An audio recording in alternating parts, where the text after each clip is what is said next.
Bagyong Guring posibleng mo landfall sa Batanes ugma sa buntag. Samtang ug mga adlaw usab gikatakdang musod sa Philippine Area of Responsibility ang bagyo nga pakatawgo na unya nato nga bagyong Hana. Unsay epekto niini sa Kabisayan atong sayran sa report ni Luan Lerundina.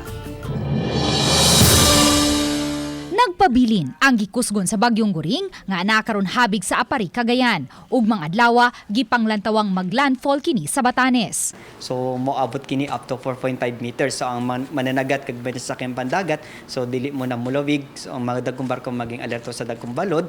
And dapat tay mga light to moderate with occasional heavy rains sa Central o Eastern Visayas tungod kini sa habagat.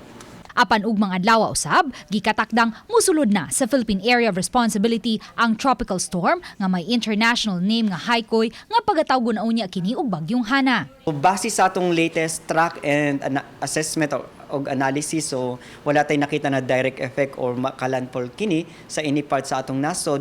Ang nakita nato ma-enhance gihapon ang habagat na mag-prevail within this week. Dinhi sa Central ug Eastern Visayas, padayong masinati ang hinay ngadto sa kusog nga mga pag-uwan. Tungod niini, miabot na sa near normal ang gidaghanon sa nabubo nga uwan dinhi sa Subo base sa natala sa Pag-asa Mactan Station. Magpabilin usab nga masinati ang kusog nga paghuros sa hangin. Ganihang alas 10:24 sa buntag natala sa Pag-asa Mactan ang 54 kilometers per hour nga gustines o paghuros sa hangin.